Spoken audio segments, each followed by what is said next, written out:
I was in love with Japanese boys.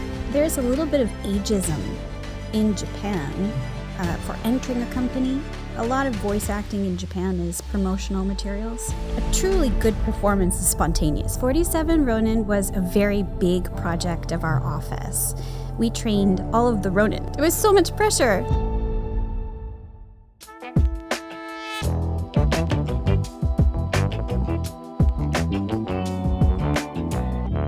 Welcome to Unpacking Japan. I'm Toby, and today I'm sitting here with Kimberly. Hello. Thanks for inviting me. Thank you so much for coming. You came all the way from Tokyo, where you are a voice actress, and you run your very own studio, Lily Pro. Yes. And you do a lot of work, commercial work, movie work, TV show work, video game work, and we're going to talk a lot about what actually a voice actor does and what's specific about it in Japan. Okay, I'll tell you all the secrets. I want to hear them all. But before we dive into that, could you introduce yourself a little bit and let our listeners know who you are? Yes, my name is Kimberly Tierney, and I've lived in Japan for about 17 years. Oh, cool. Yes, I'm married to a Japanese guy who's a wonderful man. We met in Philadelphia, and he was going to a bar with his friends one night, and I was promoting a fringe theater production at the bar. And we only had a very limited amount of money to produce marketing materials for the fringe show. So we had 4 sets of postcards, and we were going around doing market research and asking people at the bar which one of the postcards would make them come to the show. A/B testing. A/B testing. With the physical goods. Yes, and he thought I was selling something. So at first he said he didn't want to talk to me, but he was really handsome. And I had had a Japanese boyfriend in college, so I knew one sentence in Japanese, which is Nihongo hanashimasen. And he was so charmed by that. That was it, that did the trick. Yeah, we talked for a while, and he was like, "You can speak Japanese." And his friends sent over some drinks. So we ended up drinking and talking for a very long time. And then the whole group went to a bar and another bar and another bar. And I got his number. Then we got married later. So this is kind of how the quick way from the US to Japan. That's exactly how I ended up in Japan. Did you have any interest in Japan before coming? Some interest in Japan because I had that previous boyfriend. I was in love with Japanese boys. Yeah. Because that first boyfriend was a set designer. He's a very successful person. And he was a really creative person. And his work ethic was very serious. He was a real workaholic. So I guess I was introduced to some Japanese values at that time. And that relationship didn't work out. But, there was a new target that night at the bar. So it worked out really well for me. So back in the United States, where you're from, you were working already kind of in the field of theater and kind of arts. I was an artistic fellow at the Wilma Theater, which is a small theater with about a $3 million budget in Philadelphia. So that's a regional theater. They're all classified by their size and budget. Interesting. So it's a very intimate space. I think it's 300 seats only, but it has a very huge stage, like a Broadway-style stage. But not for a regional theater. You really want to have a lot of people. I'm just trying to picture 300 people sitting in front of me when I'm talking, and it's like a lot of people. It's not that much. So that theater is a regional theater. It's probably a Lord D, so quite a small size. They're from A to D. And I was working there for 2 years as the assistant to the artistic directors. And they were very interesting people. Their names were Blanca and Yeriziska. So they were Eastern European, formerly living in the Czech Republic or Czechoslovakia. And they left and emigrated to the United States to escape the Russian regime that invaded there. So I worked with them for 2 years as their personal assistant and also the assistant director for all of their shows. So it was a really great time for me. So when you arrived in Japan, what were your thoughts on, I'm leaving this kind of theater life behind? Were you thinking about doing the same here, or were you? Absolutely. I started to write to all kinds of places before I even left, almost 1 year before. So a lot of planning. Yeah. I mean, we dated for about 3 years, and then it became a question of if he wanted to return to Japan or not, or stay. And he had to really decide, because I don't know if people know, but there's a little bit of ageism in Japan for entering a company, because a lot of new graduates do their job hunting in university. Yes, usually 1 year before even graduating, they start to apply for jobs and they secure jobs for when they graduate 1 year later. Exactly. So I can't remember the exact timeline. I think he was 31 when we met. And, by the time we romanced and then decided to get married and everything, he was 33. And his family started to pressure him to make a choice, like either there or here. And we really want you to come back here. So during the time that we dated, we came to visit Japan for a couple of different reasons. His mother's sister passed away, so there was a memorial ceremony. That was the 3-year one. But also just a culture note that the death of a relative is celebrated in specific ways over certain years, like the first year, the third year, and on and on. This is a Buddhist tradition, right? Yeah, there's a set schedule. So we just started dating. And he invited me to come to Tokyo, and I met his entire family. A lot of pressure. It was so much pressure. So I was emailing my friends. I was like, how soon after an international vacation is it okay to break up? And my friend wrote back to me. He's like, you met everyone? I will dance at your wedding. So it did end up being a serious relationship. And because the family was pressuring him a lot, he said one day, I want to go back. And I said, fine, as long as you put a ring on it, because I'm not going as your girlfriend. And he said, fine, I was going to ask you anyway, like that. He was planning already. Yeah, that's how the whole thing happened. And I also demanded that I could have a pet. So I needed a ring and a dog. And then I was okay for the adventure. Sounds like someone I know. Really? Someone you know? Yeah. And so during all that time, you were planning already. You knew the move to Japan was coming, and that gave you time also to think about what you were doing for your career. Yes. I started to write first to theaters that I thought were like the theater I worked for, regional theaters, and didn't get any response. Of course, at that time, I was writing them letters in English. I didn't really speak any Japanese at all. So that bombed and nobody got back to me.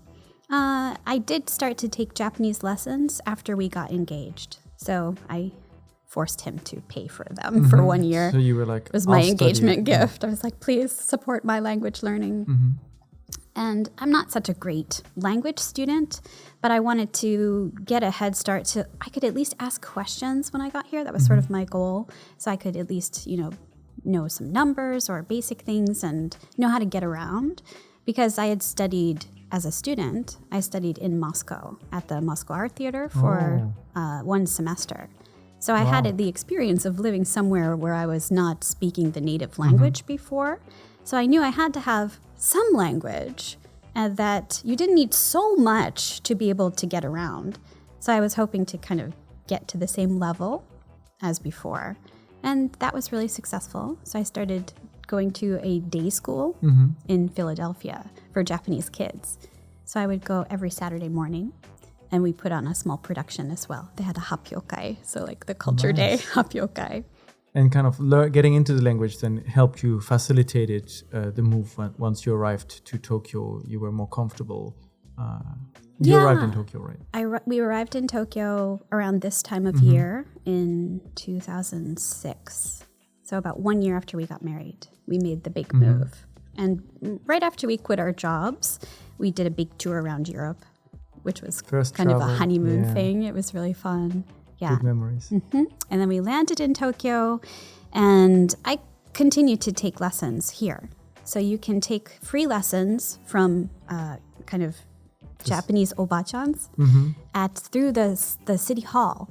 They arrange some free lessons. Okay. So obachans want to have a chat with you, and they teach you mina no nihongo, and you have tea and snacks. Very important part. Sounds like a nice afternoon. The lessons, yeah. So I took free lessons there until I started working. So during all my email storm writing, one company contacted me, and that company was called the Model Language Studio. So they teach English learning method, English through drama, and they wanted me to join their corporate training division because I had a professional background. Okay. So I did. I joined that company, and I started to teach basically company employees who wanted to improve their English communication. We used the drama method. So we would teach them kind of like an acting style of lessons. It was a little bit unique technique, and the companies really liked that. So not only just the ABC and how to put sentences together, but also how can you make a point, how you can be more convincing when you speak in English in terms of body language, in terms of attitude towards maybe foreigners who have a different approach. Absolutely. And the first group of students who I taught were from a wine making company. Oh. It was called Vinos Yamazaki, and they really invested heavily in training their staff. And they want to be able to communicate with all kinds of clientele. So my students, I'm from a wine producing region in upstate New York, so I was really interested in their work. And they said to me, we want you to join our wine club. I said, if you all pass your exam, then I'll join your wine club. So I had to join the wine club because they were very motivated. Yeah, it was such a great time to meet a lot of people and to be able to kind of enjoy living in Tokyo and improve my skills and still, level up on life here. But that was just one side of the work. And the other side of the work was working in films and working for film stars who wanted to become international stars. Also like the Ken Watanabe or kind of Japanese movie stars that are known now maybe in some Hollywood movies and such. Correct. I did see you on your website, you mentioned that you've worked on 47 Ronin. So 47 Ronin was a very big project of our office. We trained all of the Ronin. Not the major characters so much, but the Ronin that were in the movie were all from working with our team. They also had a language coach from Hollywood in addition, but they started preparing months and months before filming started on that project. So we would teach them in our second floor. We had 2 floors, a really small office. But they would come in and work with us and kind of get ready. They started really from zero, and some of them had zero English whatsoever. But because they're actors and they're kind of fearless people, they can improve themselves little by little and get ready to perform in English. They did a great job. What are some of the challenges you see when you kind of approach those actors and you're trying to teach them English, but in the context of a movie? How do they react to maybe American methods of acting in theater?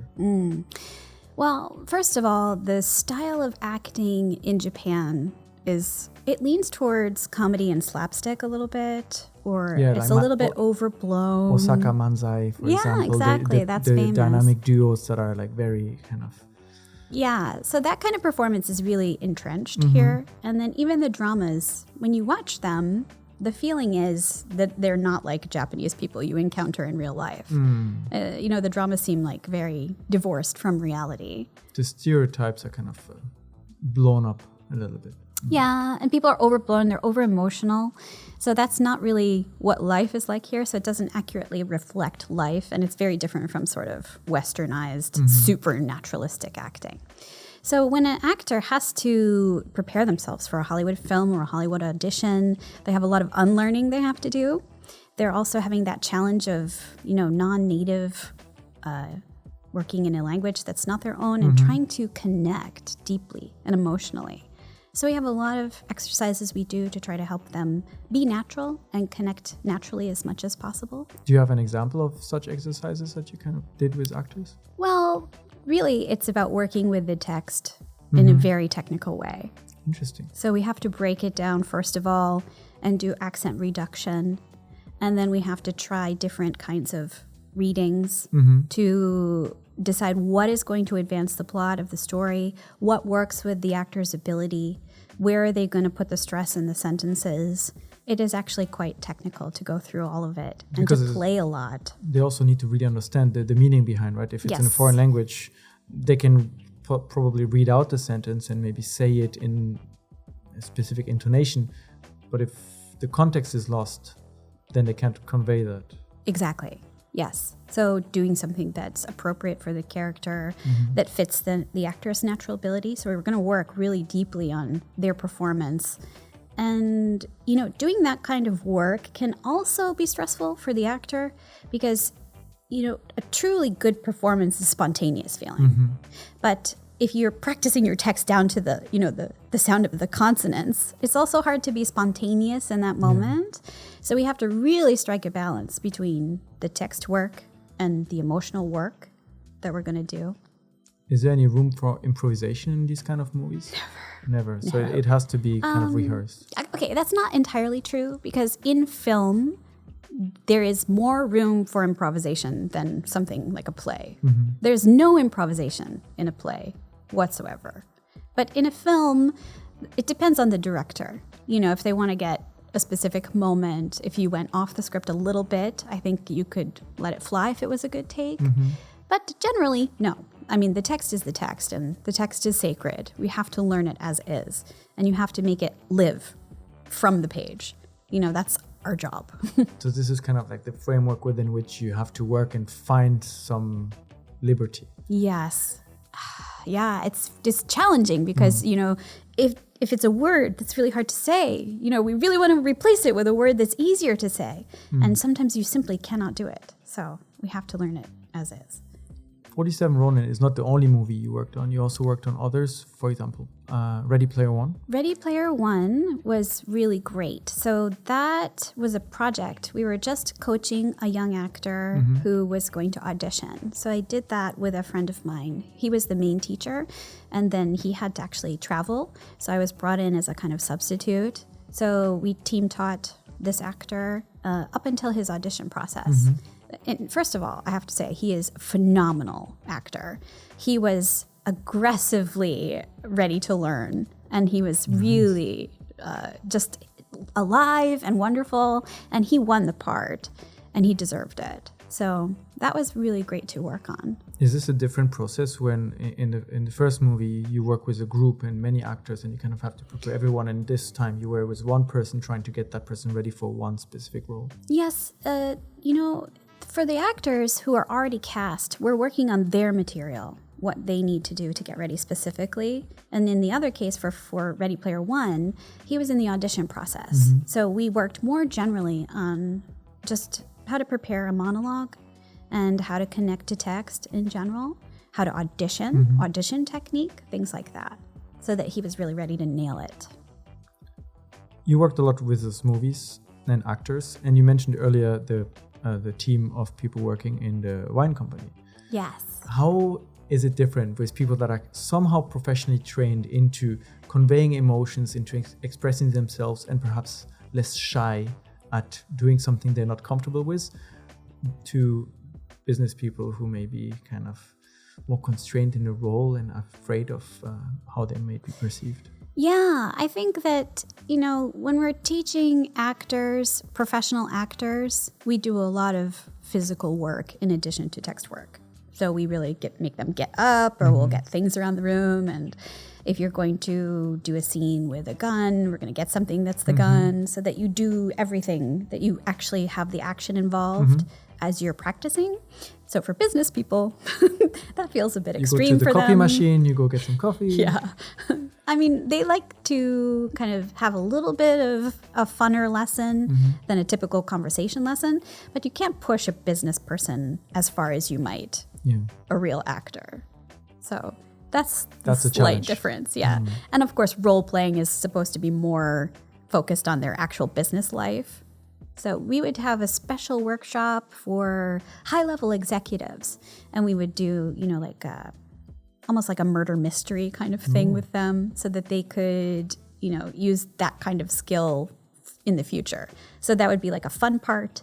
The murder mystery skill in a business you can get your character and you get your dossier and you prepare the facts. So that's like one way you can do just a murder mystery one, and then the next day I'll do like a high-level negotiation. So still kind of try to gamify it in a way, make it fun. In a way, to make it relevant, but also make it useful for the future. So the preparation that you do is equal, and they see what you have to do to prepare yourself mentally to speak in a foreign language and get results on something. So how did you gravitate from working at this company and kind of coaching people on acting, coaching people on kind of expressing themselves in a foreign language, to voice acting? So the partner I mentioned, who I worked with on Ready Player One, he wrote a book called Freelancing in Japan. His name is David Chester, and you can search on Amazon, Freelancing in Japan. We'll look for it. Fit. And this book was so nice because it talked about all of the opportunities that are available to you as soon as you land here. And that English teaching is not the only thing that you can do. He came in, I want to say late 80s, early 90s. Maybe he came and left a few times. But he's a piano player. Cool. So he started to work in the music industry as an accompanist. He's a phenomenal piano player. So he could work in beautiful hotels or, nightclubs. And he also wrote English lyrics for songs, for Japanese pop songs, and vice versa. Maybe helped work with Japanese lyrics for English pop songs. So he just got involved in a really interesting industry because he had the skills to do that kind of work. And it really expanded from there. He tried all kinds of things. He was in commercials. He was a French chef for a private party. And he talks about all the things that he did. And he said, I was always paid to learn. So I went into everything and said, yes, sure, I'll try it. And voice acting was one of the things that he mentioned. And at that time, I was interested in filming and working on screenplays and things. So he had started a filmmaking group, and I was attending that group. And, I read someone's script, like a script reading. And he said to me, you have such a nice, clear voice. You should try this. And so I did. I made a demo and I sent it out, and then I transitioned into doing performance myself from mostly being backstage in my career. So for someone who's not familiar with voice acting, can you maybe give us a definition of what a voice actor actually does? What is the scope of the work? Yeah, so unlike an on-camera actor where you're going to memorize your script and you're going to have a costume and embody the character on film, the voice actor themselves is delivering a full performance if it's that kind of work. Just the voice, so without any other element. It's usually animated or, something like that. Commercials is different. You won't be doing a performance that way. Commercial voice acting is a different kind of skill. But, it's just the voice to deliver a performance. So it's quite relaxing for me and easy because to prepare for an on-camera performance is very challenging. And it takes a lot of your time and effort. And mental energy too. But as a voice actor, it takes a lot of physical energy, but a little bit less mental energy, a little less pre-preparation. You'll do that at home in a more relaxed way, in a different kind of way. You just need to review the script and review the material and prepare yourself that way. So what were the first few jobs you got to work on when you got started as a freelance voice actress? One of the first jobs I ever did was reading the synopsis of stories, of Japanese stories, for a CD that was going to be mailed to Japanese expats who lived in English-speaking countries. So it was in Japanese and English. And it was a little bit like giving them access to something they no longer had access to. It was a service that was being provided to them. So I would record the stories for them. That was really fun. And then from there, I started to do more work in different kinds of areas, like for game PR. I think a lot of voice acting in Japan is promotional materials, product videos, or also manuals, how to use something technical, and also for equipment, because manufacturing is a really serious industry in Japan. Voice actors are often explaining how to use a very complicated piece of equipment or safety features of something. So for example, if we imagine a car factory in Japan has some piece of machinery and a new wave of recruits start working at the company and they don't know how to do it, and they have this kind of explainer video that will detail how to use the machine, what to be aware of, and you would do the voice of that video. Yes, or I think one particular real example would be an elevator. How to replace a certain part for the elevator. If it's getting worn, like a cable or something, the replacement for that. Or in the construction industry, there's a lot of safety videos about how to, address the dirt itself if you're going to install concrete. So it's really precise, and you have to be very careful how you dig in the soil so that you don't disrupt or cause liquidification of the dirt itself. So very, very specific safety videos. So you get to learn a lot too, right? About all that's of those fun. random facts. Yeah, my husband's in the construction industry, so I could cross-check some things with him. I was like, what do I say here?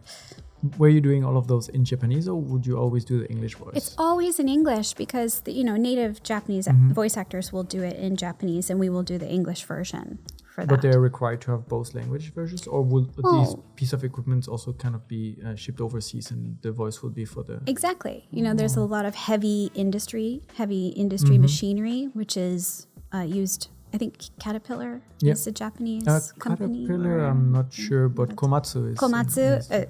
Komatsu is definitely someone we've worked for in the past. So that kind of heavy machinery, or even currently IoT processes, so automating factory processes, that's a big deal right now. Also, even nanotechnology. There's a lot of nanotechnology produced in Japan.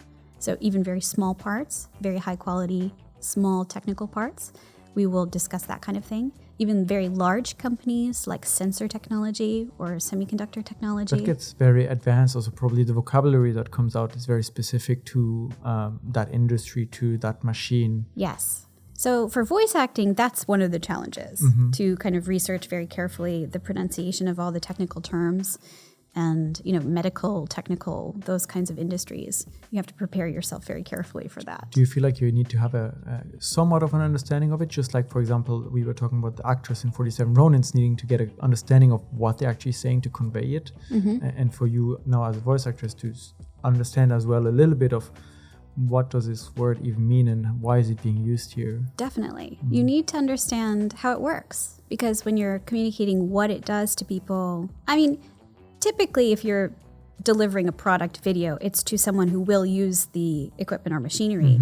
But if it's for training purposes, if you don't know how it works yourself, obviously you cannot effectively communicate to the person who's going to use it how vital it is that you get it right. So you definitely have to research carefully and understand deeply how the thing works. So that's definitely part of it. But for me, that's really interesting because I don't have a specialty so much. As a performer, people are attracted to that profession because you want to try a lot of different things, because you want to learn a lot of different things throughout your life. So I like that part of it. You gave a lot of examples of kind of this industry-related voice acting. What were some of the more fun, maybe less industrial things that you've worked on that you have like fond memories of? Yes. So the fun side is obviously doing more entertainment stuff.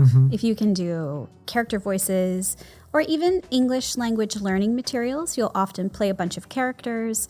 So that's very fun. So for example, the language learning books that have a CD inside, and those voices would be done by you, for example. Yes. And especially training materials for kids or learning materials for kids, they want to have it to be very engaging for children. So you can play monsters or moms or friends of kids or kids yourself. So you have to have vocal flexibility to create characters that are fun and engaging for children. And also video games is also really super fun. We sometimes do work like that, but that might not be like the large majority of what you do. I don't know if you know, in entertainment, we consider legit entertainment to be like real entertainment, like movies, plays, games. What will be not real or false entertainment then? It's not false entertainment, but it's commercial. Okay. So the division is legit and commercial. So commercial is something that's not a character, really. It's text. It's a persona, maybe, and it's targeted towards consumers. And then technical is really like what we talked about just now. Just before. Yeah, how to use something or to promote a product itself. So technical narration is a subcategory of commercial narration. And then legit is all of the things you think of as entertainment. That's called legit acting. So when you're creating something from nothing. You have to kind of create a personality, add a character to the text that you have in front of you. Exactly. So that's something we consider the most fun. You know, you would consider it the most, the thing that's closest to performance. Yeah. There's performing involved in commercial acting, but like I said, it's more like a persona. You want to create a story for the consumer. When you work for those kind of entertainment, let's say you have to prepare for playing or doing the voice of a video game character. Right. How do you prepare for such a... Do you get instructions on the character has to be like this, such as would be in a movie, or do you get maybe some free range to like you give your personality to the character?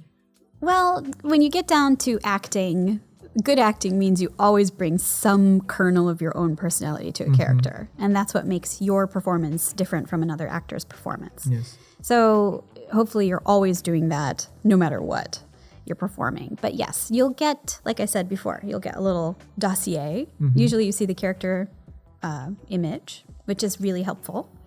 And you'll have a personality profile, and they'll tell you information about the character, what the character's like, things the character needs or wants, what their goals are in the story. And that's really classic acting stuff. You know, they give you the information you need. There'll be some adjectives to describe their personality.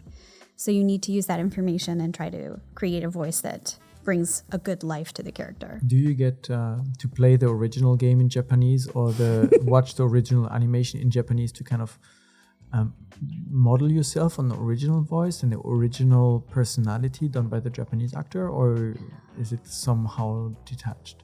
If it's dubbing, if you're going to recreate the performance of a Japanese actor, which we do that, they will give you the material to prepare. If it's more of a localization, then there's more freedom to create the performance on your own. There may be some constraints, like the timing of the Japanese lines and things like that. So it depends on the end product and what they're really doing. Very, very rarely, they might just make, you know, something for the English audience, and then you have full free reign. But, you know, game animation or game illustration, like all of the process of doing that is really hard and slow. Animation of any kind is incredibly time consuming. So you may go in and you'll be actually voicing to the storyboard. So you won't have any finished product. You'll see actually pencil lines that is, you know, very slightly animated. So your performance is actually the first thing.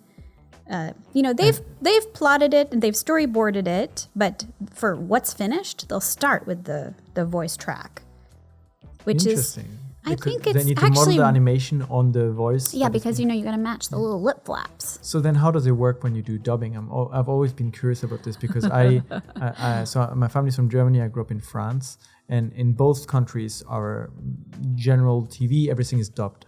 Okay. So I grew up watching all the American TV shows and movies with either French or German dubbing. And of course, the lip sync never really matches. Never matches. But how does it work as the actor behind the voice to make it somehow match in terms of lengths? Because you don't want to keep talking while the next character starts talking, right? You need to cut it off, but still convey the same sentence. Absolutely. So to dub something like a television program, or for example, I did a video game for Square Enix called Shijima Story, the Centennial Case. That was a dubbed project. So it was a live action FMV mystery game. So it was a live action plot, like a movie. It was shot by real actors, and then we're dubbing their live performance. So to do that, it's a marriage between three people: the script writer, the audio editor, the actor, and of course the director is overseeing all the parts of those three people. There's sometimes a language consultant as well, who is bilingual. Who's going to really decide on, we can replace this word by this word, we can shorten the sentence this way. If necessary. There's someone who is there to help or make changes as we go. So the director decides if it is good enough, and the audio editor is really sweating it out there, making it fit as much as possible to the lips. And, you know, there's only so much you can do because it is another language. Yes, it is. And the actor themselves has to prepare in advance as much as possible. with the text to get it as accurate as possible. And it is a very time-consuming process. So for the game, that game had almost 6 to 7 hours of video footage, and it took 50 hours to dub it. Wow. That's It's a lot. It's a lot. Yeah. And in some places with more budget, they have dubbing systems. There's 2 major dubbing systems, and actually we don't use them here in Japan. Oh. Yeah, we're kind of like freestyle. Interesting. So for animation, there's a system where there are 3 beeps, and you'll come in on the 3rd beep. I think this is really common for Hollywood ADR, the additional dialogue recording. Sometimes when you shoot outside, the conditions are not ideal, and you need to take the audio in a cleaner environment. So that's ADR. Or for some reason, maybe there's a script change, or they didn't like the emotion of a line, then you're going to have to go in and re-record it. So the actor will dub themselves, try to make it as accurate as possible with the exact same dialogue. Okay. They redo their own line, basically. Yeah, they redo their own line. And that, I think they use the 3 beep system. So it'll go beep, beep, and you go on the 3rd beep. So that is how they're going to try to align the timing of it as much as possible. And, doing that in the middle of a long track is hard work. You need to focus. Yeah, you but need to focus. But this system is not used in Japan. It isn't. We dub freestyle. So they're really counting on your ability to hear Japanese and dub the lines in a timely manner. On the other hand, did you notice any kind of interesting requests from Japanese companies in dubbing that are not common when you work with other languages or other countries? Some kind of peculiarities that maybe a Japanese company will insist on, this has to be in there or this has to be done this way? I don't think so. No? I think that working in Japan is very similar to working anywhere else. The way the industries work, the entertainment industries, are incredibly similar to my experiences in the US. The professional etiquette and the way that you work in the environment is almost the same. There's something about the entertainment industry itself, the good and the bad of it, that is the same all over the world. And I think that there's a lot more international collaboration in entertainment than other industries. Maybe science has the most, other than entertainment. But there's a really strong hierarchy of who's in charge on an entertainment project, and that kind of strong hierarchy keeps everybody together. There's always a producer, there's always a director, there's always a crew, and everyone has a particular job because all of the work we do is so specialized and you don't ever step outside that box. The industry itself is a machine that just works. So as far as is the dubbing process different here than other places? No, it's not. I think that a Japanese actor who can become fluent in another language can go to any other country and work in the entertainment industry well and easily because it's very similar. That's interesting. We had Ricky on the podcast a few months ago who also works in the movie industry, and she was saying something similar about the structure of there's a director, assistant director, second assistant director, there's the runner, and everyone has a specific responsibility on set. And only when one person is absent, the next person will kind of take over that responsibility, kind of a chain of command. Yeah, there's a very serious chain of command, definitely. From all the projects you've worked on, do you have one that really stuck with you that you really have good memories of? My favorite project? I think one of the funnest things is when we did it was a corporate animation. So there was a real animation story for a company. And in this case, it was Chugai Pharmaceutical. So they created a real anime episode with a story and everything about a boy who fell in love with a girl, and her mother developed rheumatoid arthritis in her hands. Painful. Yeah, but he studied to become a doctor to come up with new treatments for rheumatoid arthritis. So the animation was to promote the corporation, but it was a real touching story, and we got to actually, do the English version of it. So that was so fun. And in that case, they didn't make it a dubbing project. So we didn't listen to the Japanese version and try to match them. We could create our own version of everything. So we were free to create the characters in English.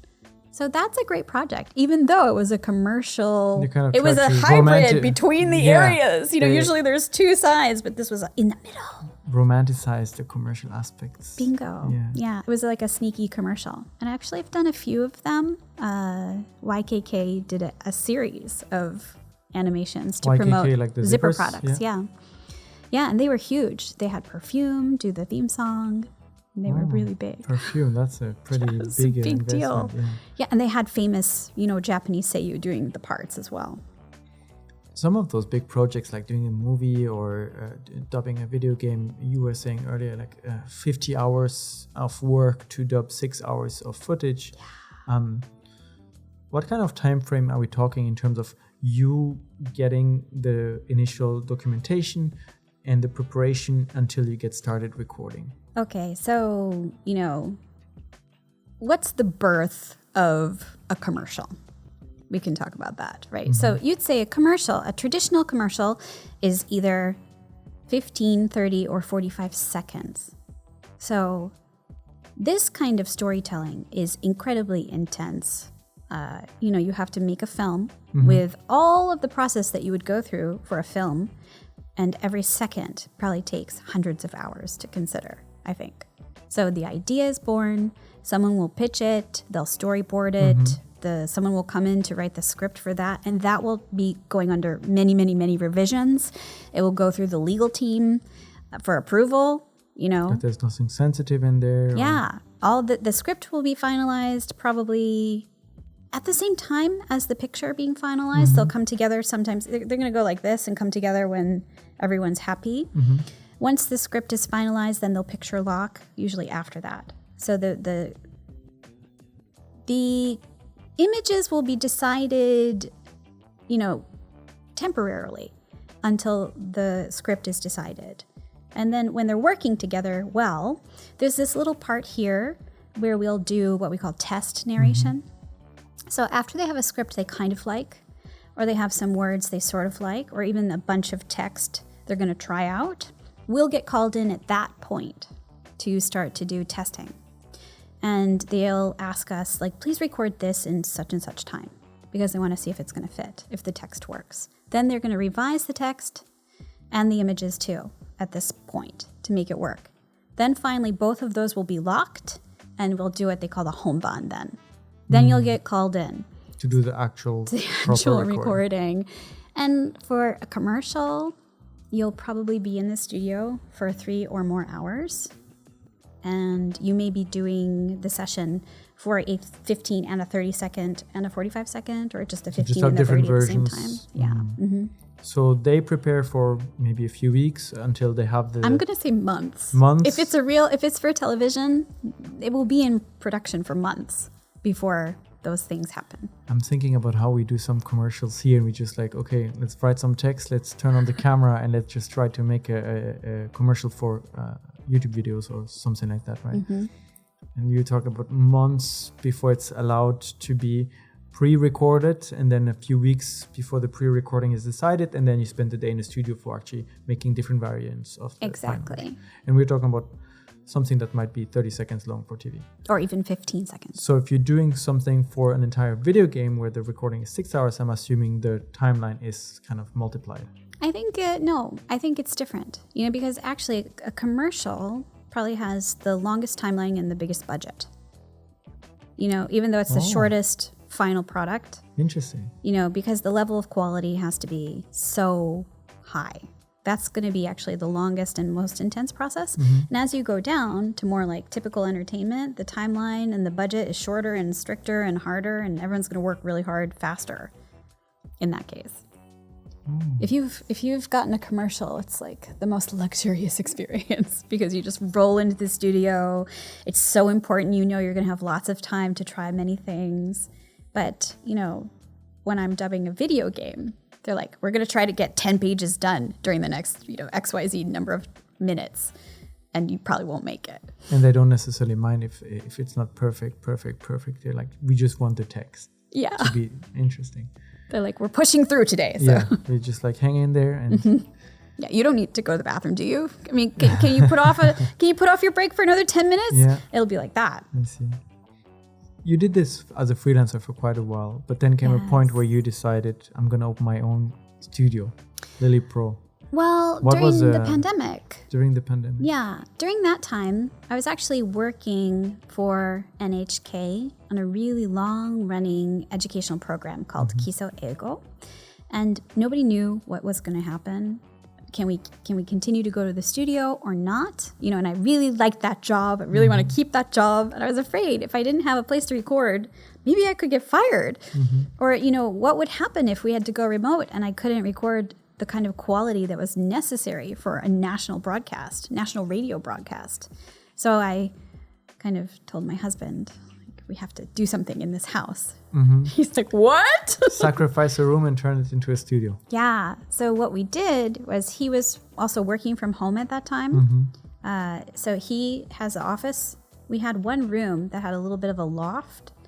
And then we called a company and said, could you do something in this room? What can we do? And they're like, okay, we're going to have to knock out the loft and we'll raise it up. And we'll build the booth under there. And we'll build a whole new platform on top of it. So that's what they did. They like took the whole thing out and built a new one higher so that I could have an office underneath his office. So it's like a soundproof booth where you have your recording equipment, microphone, mixer.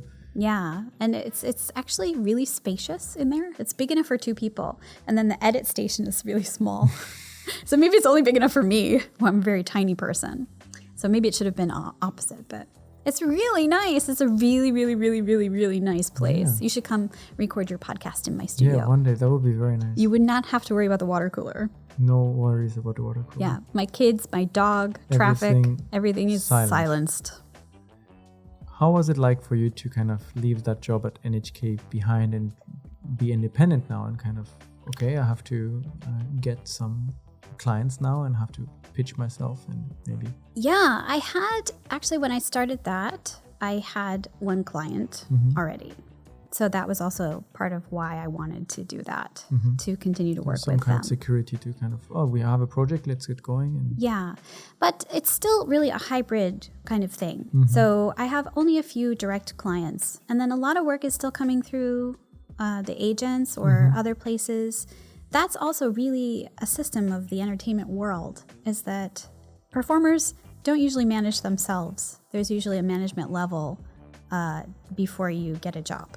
So they will take care of all the administrative side of things and negotiate the contracts with the job provider. Yes, and that's good because you don't have to worry about anything besides showing up to do your job.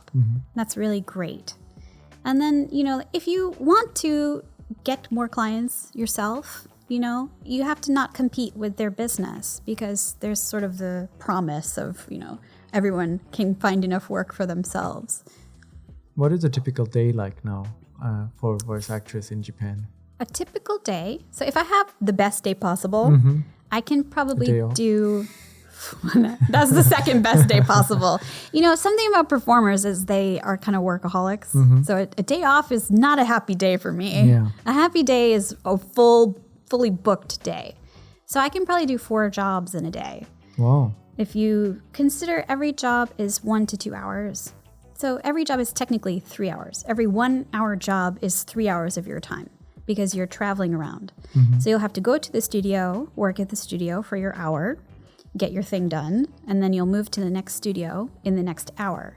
So if you're booking yourself, you cannot overbook because your project might run overtime, and you need to be available for that if there's a problem. Flexibility, yeah, so you have to have some flexibility in your schedule, and that's important when you start booking. If you book too tightly, you will get in trouble, and no one will be happy with you because when something comes up and they ask you if you can stay, you may have to stay for another 30 minutes or more. So you need to kind of be aware of it. So if you can get in 4 jobs in a day, that would be ideal. Did you notice in the few years that you've been doing this now in Japan, a kind of change in the industry, a change in the requests and kind of jobs that you're getting? No, there's no change in the jobs. It's just an endless production line of work. nothing stops, I think, Nothing in stops. entertainment. Like even during the pandemic, there were concessions made for safety and security, but nothing stopped. What about the actual type of the content in terms of, is it still the same type of explainer videos for machinery and the same type of lines for video games? Or did you notice a shift in terms of some things are moving in one direction? Or? There was a lot of productions about the pandemic itself. There were productions to explain what was happening. There were productions to explain safety precautions. There were products made specifically to manage the flow of people and, how to keep people safe, sanitation products. So actually, the pandemic, even though it was a terrible time, from an industry perspective, any terrible thing that happens is an opportunity for innovation.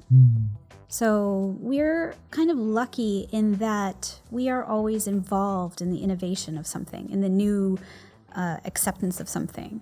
So, the pandemic was a really hard time for everybody, but we're still working on it. And we're still working on things to let people keep working. Like we'll do videos like this is the office of the future or welcome to your new hybrid career. And we're the people who are helping the storytellers communicate to everyone how things will be from now on. We're helping to tell the story. And one thing that happened was that industry in general wanted the pandemic to be over. So at one point, we started to record a lot of things where we're like, this is the new normal and coming back to the office and things are getting better. But actually, they weren't.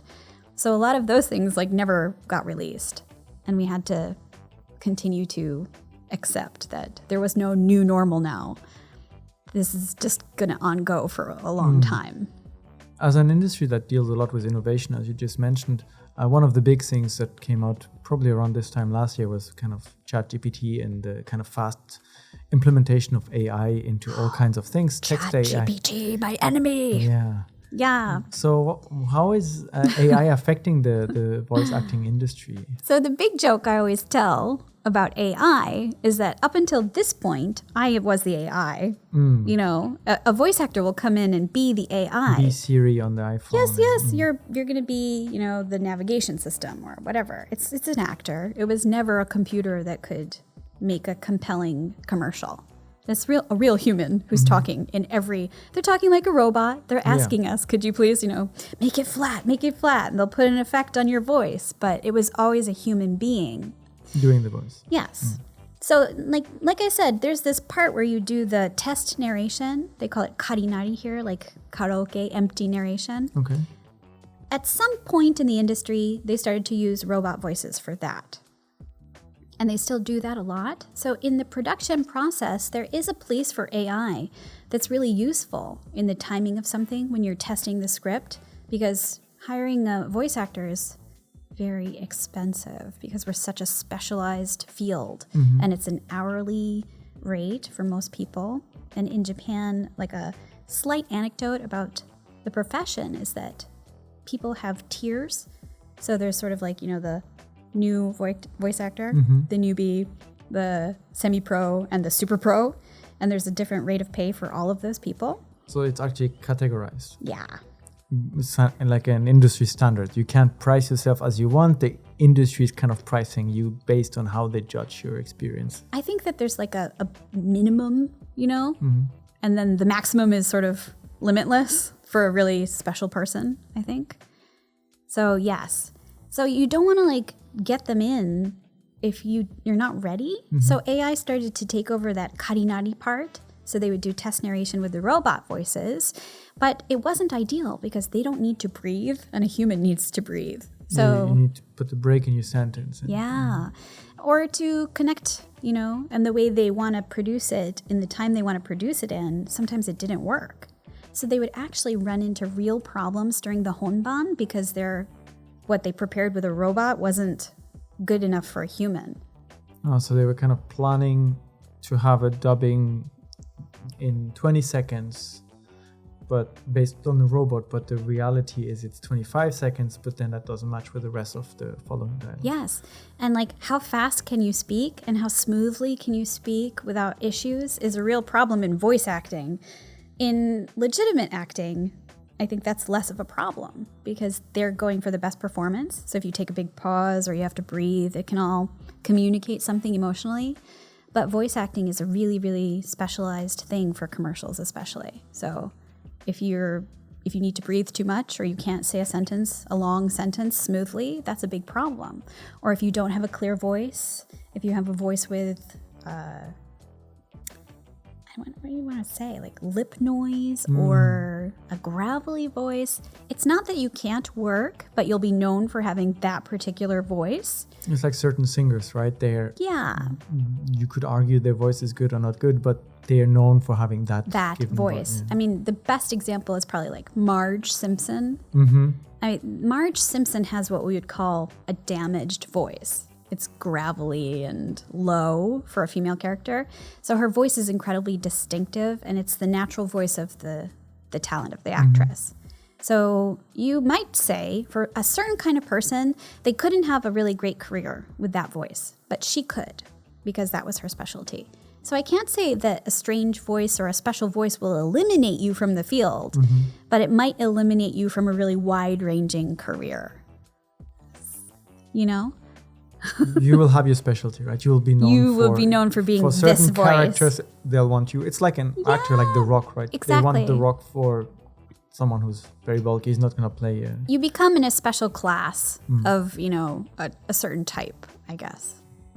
If we go back to the AI now, so it's helping somewhat in the preparation process, maybe saving the production companies some money, but at the same time, it's not ideal yet. Recently, we've seen also where you have an entire track in one language, and some AIs are able to kind of dub this automatically in other languages. Yes. Some shortcuts were pretty impressive, but do you think this is going to... No, it's very serious. So that joke that I used to make that I'm the AI, well, how long can I make that joke anymore? I think now the AI can do things that humans can't do. So when you talk about dubbing and how you grew up and you had to watch, poorly lip-synced things, now an AI can dub in any language and match the voice exactly, match the picture exactly, and make it a more pleasant experience. That's possible now. So what will happen from now on? Don't know. Do I feel threatened? Of course. Yes. Terrified. Is there perhaps anything specific about doing voice acting for or dubbing Japanese language specifically that is somewhat unique that will kind of preserve this? Yes. I mean, an AI voice doesn't pronounce Japanese perfectly.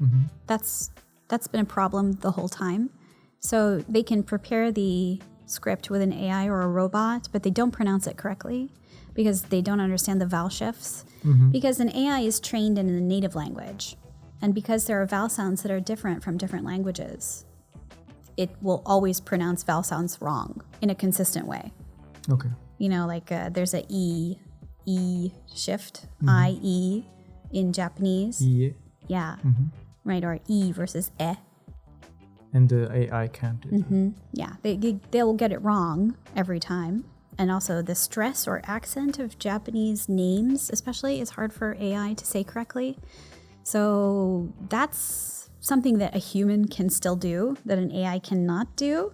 And how long will it continue to be possible? I mean, I think there are some particular AI divisions that are starting to train AI on bilingual people or trilingual people. So someone who can actually pronounce every language in their own voice correctly becomes really interesting for an AI. They can learn a lot from that type of person, which is too bad, because they're really specialized. And then when they give those skills to the AI, then they become less needed in the world. Are there any set of skills or something that kind of makes human voice acting so unique that there might be a shift in the industry where voice actors will provide a certain type of new services, perhaps away from what is currently being done that may be done by AI? Well, I still feel that, what actors do fundamentally, which is to create a character. And when we go back to saying what is a good performance? And a good performance is when you bring a kernel of your own self, your own experience into a character. And why that is vital, because that's the only thing that an AI will never be able to do, that an actor can always do and should do.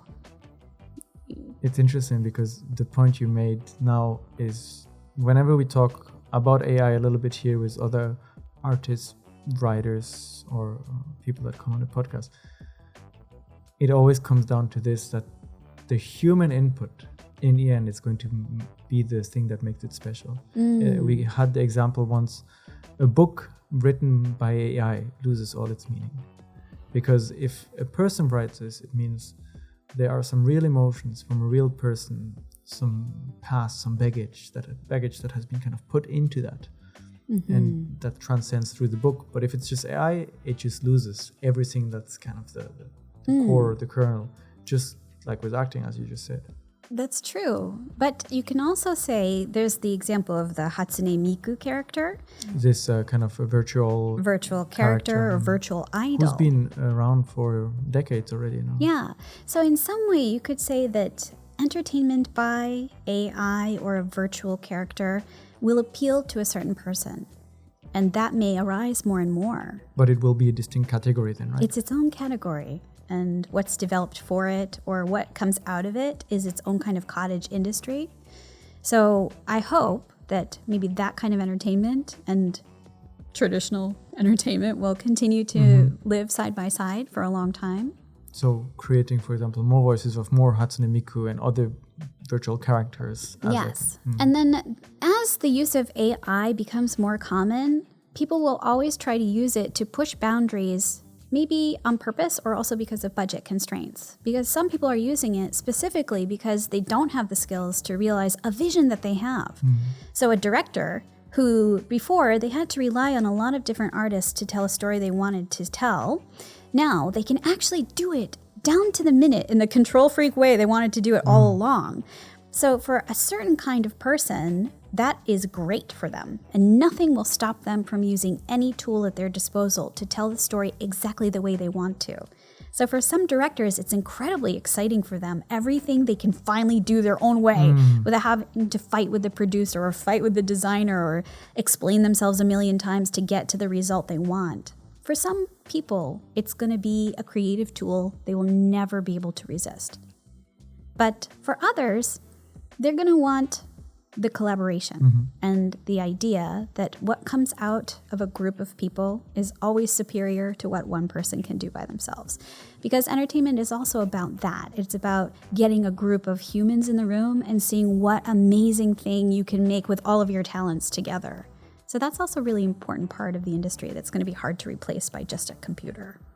So there's an exciting future ahead for voice acting still. I hope, together in collaboration perhaps with AI. So. Yeah, or I mean, I don't know what's going to happen, but maybe you'll work with an AI.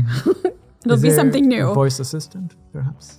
Or voice assistant too, yeah. Is there something you'd like to work on with everything you've done so far, working with movies, working with companies, doing commercial voice acting, doing video game voice acting? Well, I mean, truthfully, in terms of AI, I think every voice actor needs to think about, should I have a clone? Is that a service I should offer to people? Because if you clone your voice and if a project can use it, and then you get to come in and do the homeband, isn't that beneficial? So is it something that we can work with instead of against? You know, and if you can license it, if it could work for me, is that right or wrong? I wonder, you know? Everybody needs to think about that too. Because we've always tried to control the industry a certain way by what is available. You know, traditional actors do that as well, what's allowed. And you can see that with the fight that the big unions just had in the United States. You know, an actor's availability is really important to, you know, how much you pay to have them. There's a tier for all of that. It's all set in their contracts. So as a talent, your likeness and your image is your product. So should we harness that and use it as well? Or should we let it become something that amateurs get to do? There was some news the other day that a studio was going to let regular gamers voice characters in the game, which is probably incredibly exciting for gamers. They probably really want to do that. And a voice actor was really angry. He's like, is it so hard to just pay us for what we're good at, for what we trained to do? And I have to ask myself, I mean, is it good or bad? His anger also seems extreme because a gamer might want to do that. And somebody might not, you know? Might be just a new branch, a new kind of approach. I mean, they're doing that now with toys for kids. A parent can record a story so that every night their child can hear a story read by a parent who's busy or who can't come home or who can't talk that night. I would even use that because I want to read to my kids, but sometimes I can't talk because I have to work the next day. Because you need to say, protect the voice a little bit. A little bit. Yeah. So, you know, that kind of service, I mean, would I never use it? I can't say I wouldn't use it. I might use it. And sometimes I play recorded stories for my kids. Is it wrong? I mean, it exists. So is using AI wrong? It just opens a whole series of moral questions we have to answer. It's very interesting because we hear voice acting every day without necessarily realizing. Throughout our conversation, you've given so many examples of, in this situation, I've done voice acting, or in this situation, there's been voice acting, and we don't necessarily pick up on it. That it's we just hear a voice and we see a character or we see a commercial, but we don't necessarily see the work that you've done behind in terms of creating that. Yes. Is there any advice that you would like to give to someone who's considering getting into that now and who would like to take this career path, perhaps specifically in Japan? Well, I think that anybody who wants to become a voice actor should become a performer first.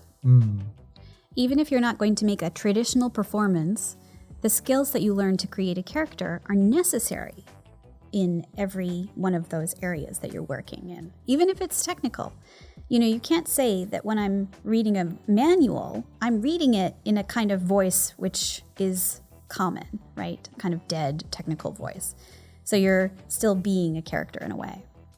You're being a manual character, you know? So we feel, I think, as actors that to learn the classic craft of acting is applicable in any situation you're going to perform in.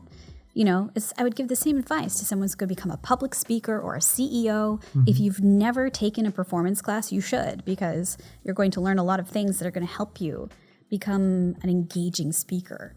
So if you don't have those skills, or you don't have the courage, or you don't have the ability to create a unique character, you're not going to succeed in the profession, no matter what you want to do. Because it is a profession that eliminates people. You know, that's a fact. If you cannot deliver the vision of somebody, you're not going to get the next job and the next job, you know? It's interesting because exactly like the example you said, it applies to many things, actually. It's not only voice acting. I agree, yeah. It's communication. Communication. Some jobs are eliminated from you if you're not a good speaker. You'll never be a weather girl, right? True. Darn it. We talked about so many things today, and I learned a lot. Do you feel like there's a topic on voice acting or something about your story that we haven't really gotten into yet that you'd like to share? Well, I think if someone wants to get into it, you know, they've taken some lessons, their confidence in their performance, what should you do? For a voice actor specifically, you have to make a demo of your voice.